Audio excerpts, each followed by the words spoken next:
All right, welcome back to another election edition of Meet Victoria with Caleb Shaw. Also, we are simulcasting this on Lone Star News Network. That is our new news network for the Victoria, Crossroads, Texas area that will deliver the news both local and federal, well, and state that mattered to you. So if you haven't liked Lone Star News already, make sure you subscribe.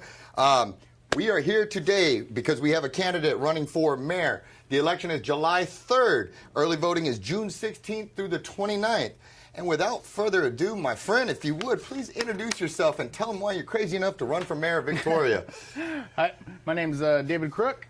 I decided to run because I just want to continue to help our community the best way I could, since I was in the military and then I was voluntold saying I had to get out. I didn't choose to get out yet. So I still have that urge or that drive that we all have, and so I said, why not? After our previous mayor passed away, and I just thought I could do it and I could help. And that's it. Well, tell us a little bit about you. What's your background? Well, I was in the military for 8 years. I was a human resources specialist. I didn't do my job a lot. I was more of a field soldier, but I did work in a G1 shop at the division there at Fort Sam. Not WTU, sorry. WTU was where I was at when I got injured. It's the 4th ESC. We actually have one of our downtrace units is actually here in Victoria. You had some Olympic stuff too, didn't you? Yeah. Along those lines of training with injuries and stuff. Yeah, so after I was injured, I went to the WTU in San Antonio at the Fort Sam Houston. Mm-hmm.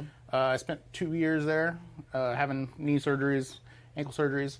And while I was there, I got introduced to adapted sports.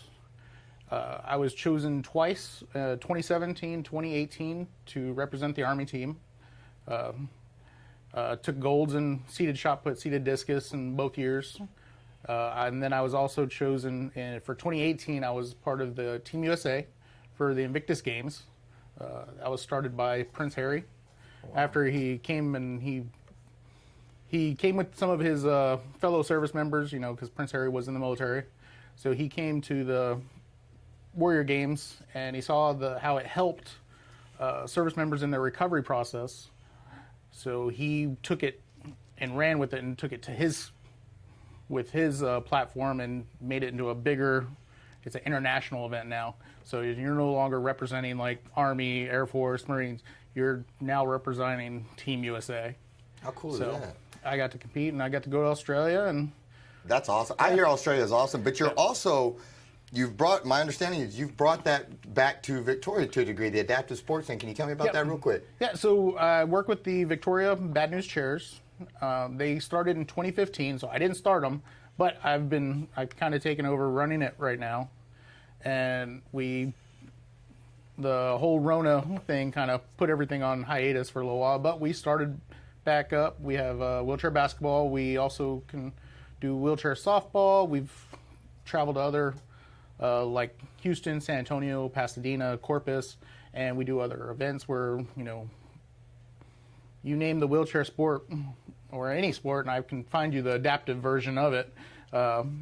Myself, I went and I got my coaching certs for track and field and archery with the incentive on the adapted side.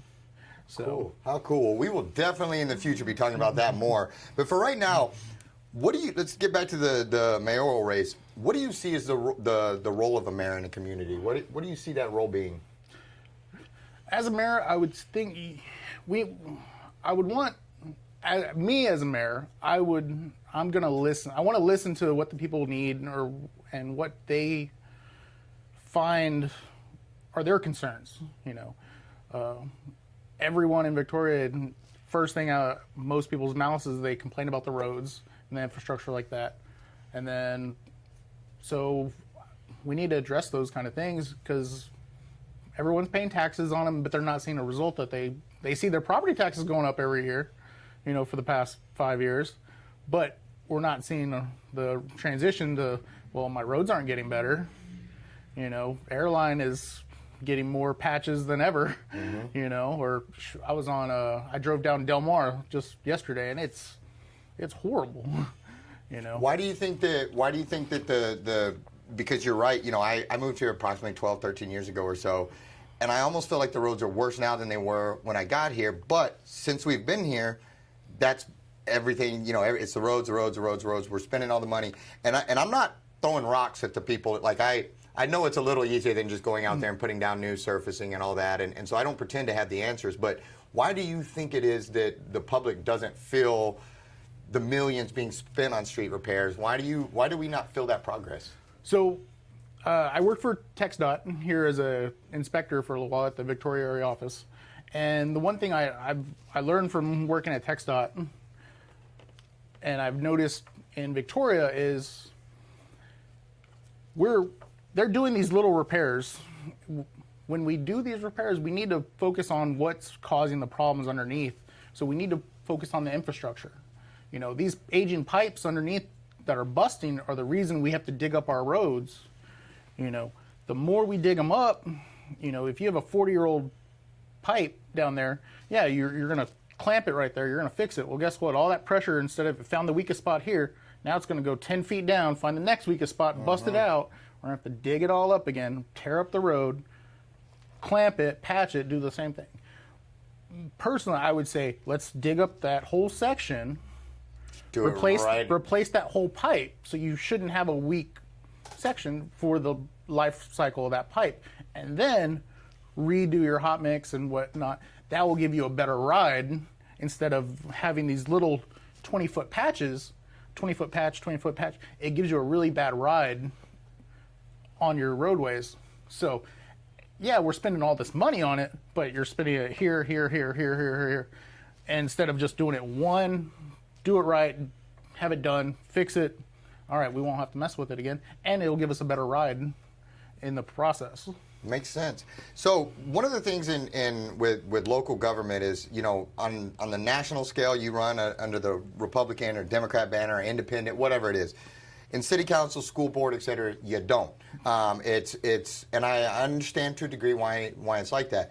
I would also argue, though, in the same breath that, Victoria's about a roughly 65% conservative city, yet a lot of our school board, city council, EDC, these different boards are stacked with left-leaning individuals in a right-leaning community, which I kind of think is why sometimes the public feels like these bodies are governing against them instead of for them, and all of that. So on that note, and you can answer this however you want to, where do you align on the political spectrum? I don't need an R or D unless you want to throw me. I'm the only conservative running. Okay, well, that's what I'm trying to figure out. Is I'd like to know. I mean, we can be the best of friends, but if we're different in how are you a lean and mean government type, or are you let's grow the government to meet the needs of the people? And that's where I think when I first opened up, I think as a mayor or any public servant, you represent the people. What they want, what their needs are is my job, is what I should be addressing. I shouldn't go in with my own, once you're voted in, you'd be like, okay, I'm going to do my thing. Mm-hmm. No. Don't need you guys. I got this. Yeah, no, we're here for, you're here to help serve the people. So, yes, I'm very conservative. So. No, it works for me. So some of the things that are happening right now is COVID mandates, the mask mandate's been lifted. So twofold question. One, are you for that, against that? Are you glad that it's lifted, or do we need to keep wearing them? And then secondly, one of the things that you're starting to see everybody argue about is COVID passports. Businesses having to show your COVID vaccine passport to go into a business, et cetera.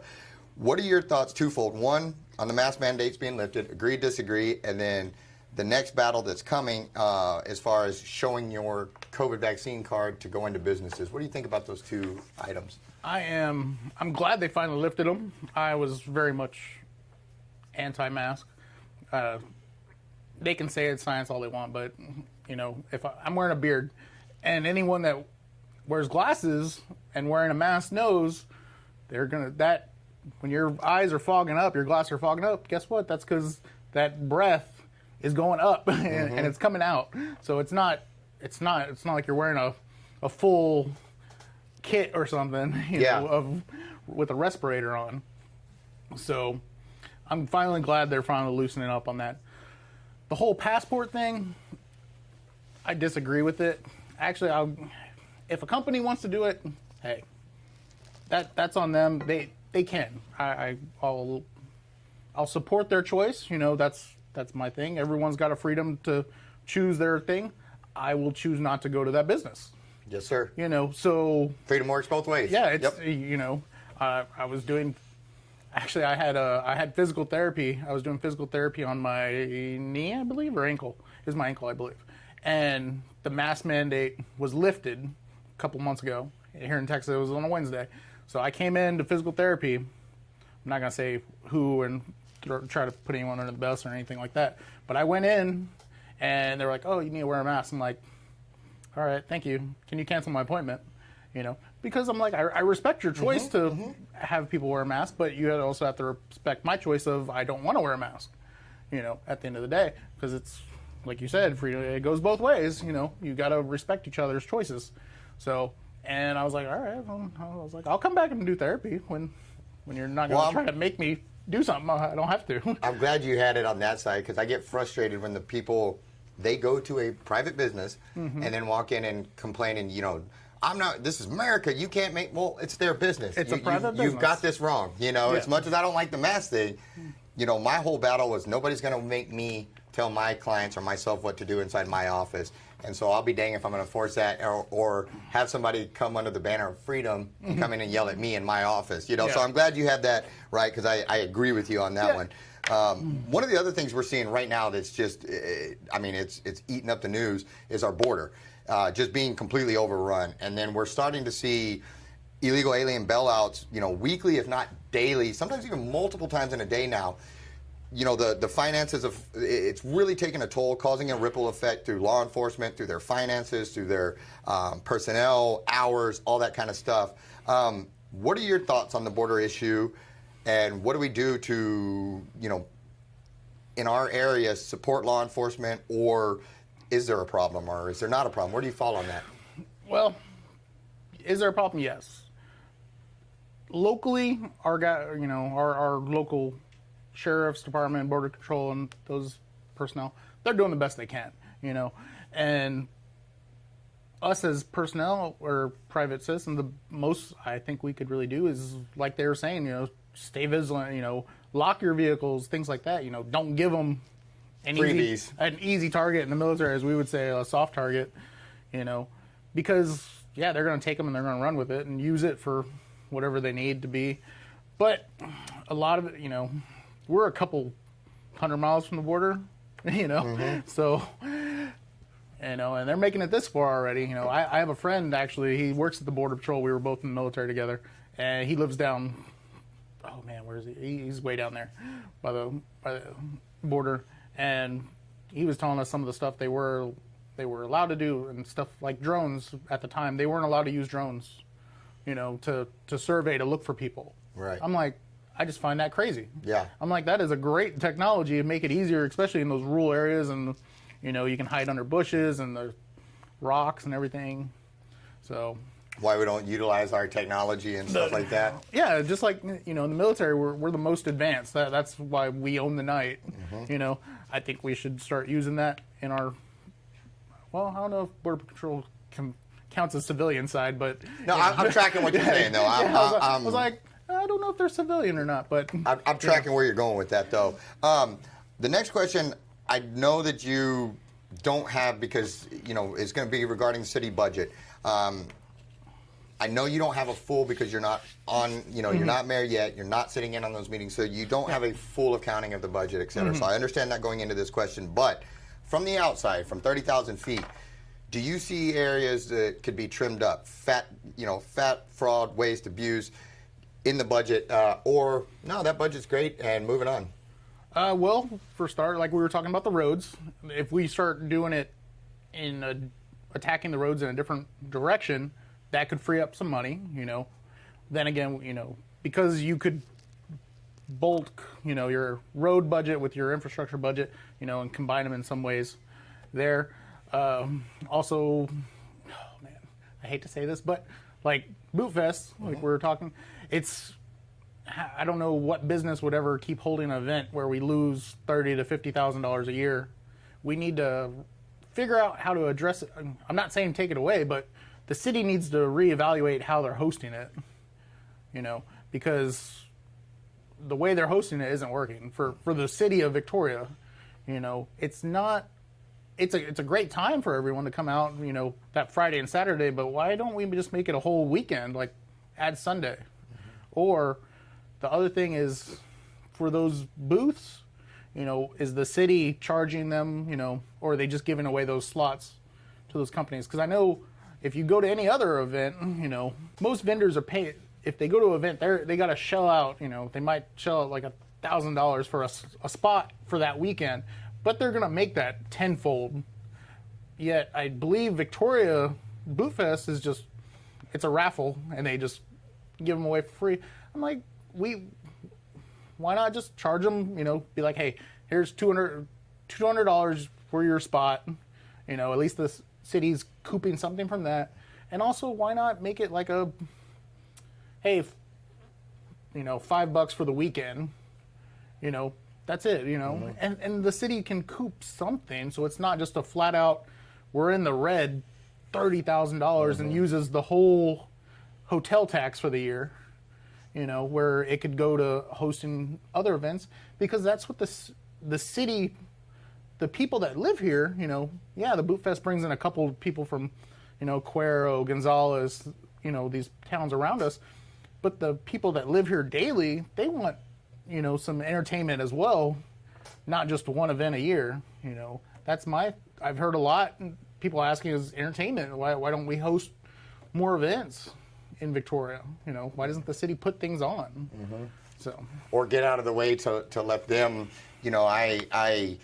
I'm kind of old school in the sense I don't think the city should be doing, unless it's road, bridges, and security. Like, I don't think they should be in the fun business. I understand quality of life and all that, but in the same breath, I could swallow it a lot better if they were making money on this versus losing money, because I have a hard time when they go and they blow money on Boot Fest and then come to you and say, hey, we need some more tax money. Well, that's not something I would have argued for, to give money to lose on Boot Fest. Instead of being the host for Boot Fest, be like, hey, we're going to be a sponsor, and we'll put aside this is how much we're willing to kick in, and then come be like, well, all right, Victoria College or any other businesses that want to help sponsor the event can do so, and be like Shaw Realty, be like, hey, I'll come in, I'm going to sponsor, I'm going to put in, this band's going to come, and I'm going to cover that. Right. And just make it a community event where everyone's sponsoring, everyone's putting in, and I think it will give us a better product in the end. Gotcha. So one of the things that also that you hear about every election and always seems to get brought up is downtown revitalization. I've said it before, I'll say it again. I want a vibrant downtown. I want everybody, I have friends down there that I love their businesses. I want them to succeed. I want to say that first. That said, I don't think they should get tax dollars to do so. I think what's good for one is good for all. And I don't like the appearance of the city putting its thumb on the scale for downtown and the way it's scooped up the Main Street program, because, I feel like they're going and they're taking prosperity from other people and they're giving it to the downtown people. And they have their reasons. But from the outside, to somebody not following politics, to somebody, they look and they see some of the wealthiest people in this community getting tax dollars for their properties, Facades or whatever it is, just got 10 grand for a new roof. Well, that's a private business. And why the city went and said, here's 10 grand for your roof? I don't like that. I didn't get 10 grand for my roof. Right. If you probably didn't get 10 grand for yours. I don't like that. So downtown revitalization, for or against, and if for, where do those funds come from? Should they be getting tax dollars, or is that something they need to look at within their own community to, the business owners, if they want to do, or the property owners get together? Actually, I would say kind of for, kind of against. Okay. For, I would say, why not take all that money they're shoveling towards Boot Fest? It's the tax, the luxury, or not luxury tax, the vacation tax, the hotel tax. Heads and beds or whatever, yep. Take that and invest it into the downtown revitalization, because that's what it's supposed to be for, the businesses, and because that's what they want to do. They want to bring in our downtown. I lived in a small town where our Main Street was our tourism in Bandera, Texas. That was our thing, tourism. We knew we were the cowboy capital of the world. So summertime was our time. And with that, you know, you have to have your shops and everyone on board and everything. But if I go downtown, a lot of them, I don't see a lot of like shops where you could say like, oh, there's a little knick-knack shop, a little rush. A lot of them are businesses at the end of the day, you know. So it's kind of hard to make downtown a, you know, a vacation place where you want to go and visit, besides the historical aspect of it, you know, because, yeah, Victoria, we have a lot of history in Victoria. You know, it's one of the oldest continued cities. But at the same day, like you were saying, you know, why are we having to foot the bill for someone else's private business? Shouldn't they have insurance for that roof? Mm-hmm. You know, I know after Harvey, I got a new roof from my insurance. Mm-hmm. You know, I had to claim. I didn't. See, they didn't pay for mine. Exactly. So, but you know, I think that's where we kind of need to manage the city needs to manage their budget a little better.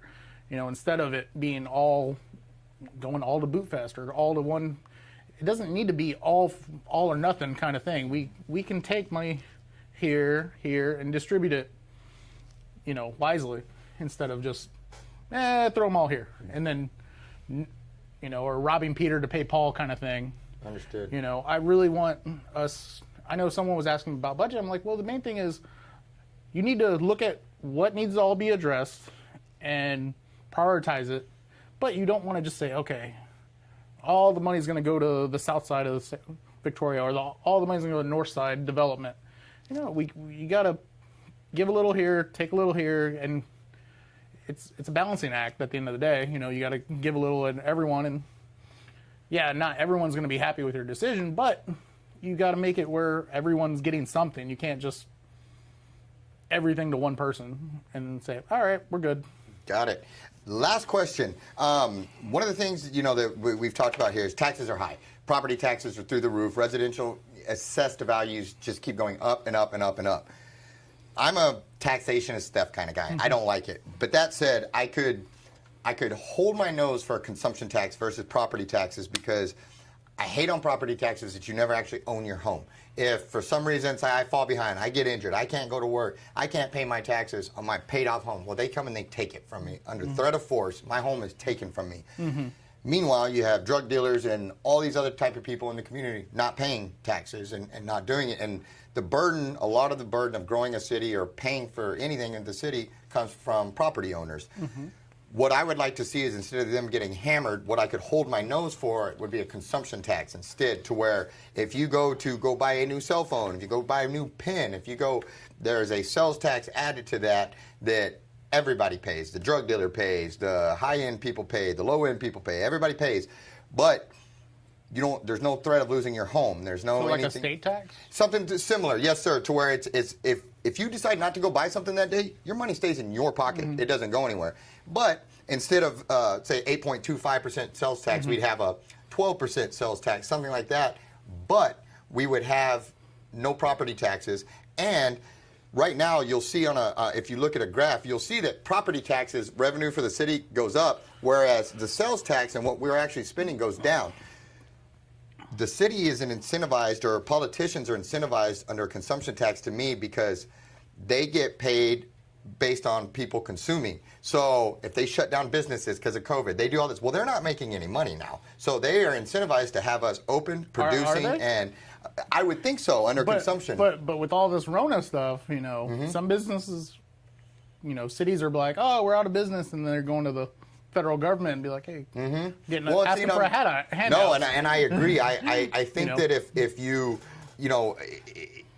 if you can't live within your means, I don't think you should be going to the government. And I think that, one of the things I hear is, well, if we had bad economic times, well, then the government will have to do it less. Yeah. Okay, I'm okay with that, And the one thing that comes to mind is I've heard and I know is there's two things promised in life: death and taxes. Mm-hmm. We all know it's.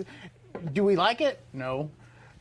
But at the same time, okay, our property taxes are going up. Property taxes primarily go to fund schools. I wouldn't have a hard time swallowing that pill if our school board wasn't just trying to push a $200 million bond. Mm-hmm. I'm sorry. I looked at the bond, and for one, they left out like a whole bunch. They would not give you numbers of what everything looked like. Why? I don't know. Well, actually, I do know because I was able to see the numbers. Because for Stroman and Mission Valley, those two schools versus, and I felt bad because on the other part, everyone knew about those two schools being rebuilt. That was like $150 million. The other, like 50, was for 22 other schools in our school district. Which I'm like, man, it seemed like they stuck those 22 others on like a black pill. Like it wasn't going to pass. That's a hard pill to swallow for two schools. But at the same time, I feel bad for those 22 other schools that aren't going to get the funds to do fixing and maintaining. But, once I looked at the numbers, I was able to find them. For Mission Valley, it was going to cost, they wanted like $23 million to bulldoze, rebuild, brand new. Versus to repair everything. And if someone finds the numbers and proves me wrong, I'll wholeheartedly say I was wrong. But from the numbers I saw, it was only going to cost like $3 million to bring it back up to that standard of. So I'm like, I'd rather take $3 million versus $23 million any day of week. Mm-hmm. That's a lot cheaper. Versus, and then the same thing with Stroman. They wanted it was 120 something million to redo Stroman. It was only going to take 22 to bring it up to that standard. Didn't give us any blueprints what anything was going to look like. It was just, hey, pass this bill. It's a big lump sum of cash. Yeah. Pass this bill, and we'll show you everything after you give it to us. Gotcha. Great answer. My friend, how can people find your campaign? How can they get in touch with you? All that good stuff. I'm on Facebook, David Crook for Victoria Mayor. You can send me an email at crookd12@gmail, or you can even give me a call at my cell phone, 830-688-0500. I think my other people are trying to hop on my bandwagon of I was the first one to put in for it, and if you look at my candidate sheet when I signed, I put all my own personal info. Nothing's going to a business, nothing's going to a P.O. box. It's my home address, my home cell phone number, my personal email. It's not, hey, if you want to get a hold of me, I am very here. And honestly, I think that's what, as a mayor, you should be able to, I want you to feel like, hey, I can get a hold of him if I need to. Absolutely. No, I appreciate it. Thank you so much for coming on. Thank you for your service. Thank you for what you're doing for adaptive sports. Guys, July 3rd is the election. June 16th through the 29th is early voting. Don't miss out, and go like Lone Star News Network. We'll see you at the next one.